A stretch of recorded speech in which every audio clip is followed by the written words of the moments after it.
বলার অপেক্ষা রাখে না।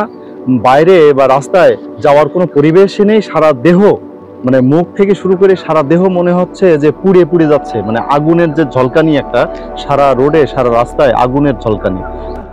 গত কয়েকদিন ধরে প্রচণ্ড তাপপ্রদাহে জনজীবন একেবারে বিপর্যস্ত ও দুর্বিষহ হয়ে উঠেছে।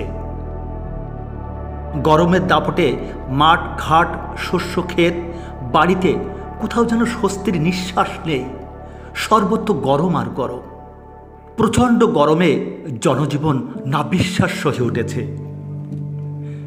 বেলা বাড়ার সাথে সাথে গৃহপালিত পশু পাখি জীবজন্তু সহ সৃষ্টির সেরা জীব মানুষ আশ্রয় খুঁজে বেড়াচ্ছে কোথায় একটু শীতল পরশ পাবে।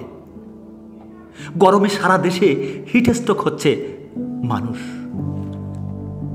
আর এই যা গরম পড়তেছে, কাজ করা অসম্ভব। বিশাল গরম। এই যে রোদি আমরাই ধ্যান চালাই বেড়াই, আমাদের তো একবার সহ্য করার মতো না। গত বছর বা তার আগের বছর এত কষ্ট হয়েছে না, এই বছর বেশি হচ্ছে। এই বছর বেশি কষ্ট। হ্যাঁ, এই বছর বেশি কষ্ট। বেশি কষ্ট হচ্ছে। তাপমাত্রা, এত তাপমাত্রায় মানুষ কেমনে কাজ করে? বাসা কোথায় আপনার? আমার বাসা নলতা। মালতা। ভাই আপনার বাসা কোথায়? আমার বাসা নোড়াচক। নোড়াচক। আচ্ছা, আপনারও একই অবস্থা? একই অবস্থা। আমাদের বাসা চাঁদপুর। আর এই যা গরম পড়তেছে, কাজ করা অসম্ভব। 1972 সালে 18ই মে রাজশাহীতে 45.1 ডিগ্রি সেলসিয়াস তাপমাত্রা পড়ে রেকর্ড সৃষ্টি হয়।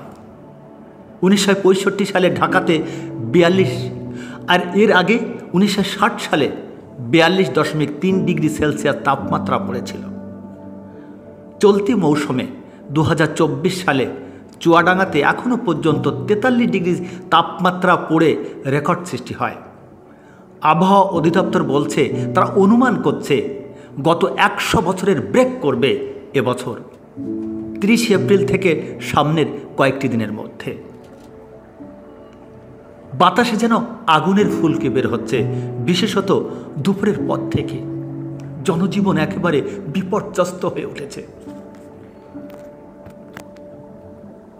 তত্ত্ব তাপে সহ্য করা যাচ্ছে না, প্রচন্ড গরম। রোদে কাজ করছে, পুড়ে যাওয়ার মতো অবস্থা। বিশাল গরম, গরমের মতোই আর মোটে টেকা যাচ্ছে না। তোমার বয়স কত? আমার বয়স ধরেন 54।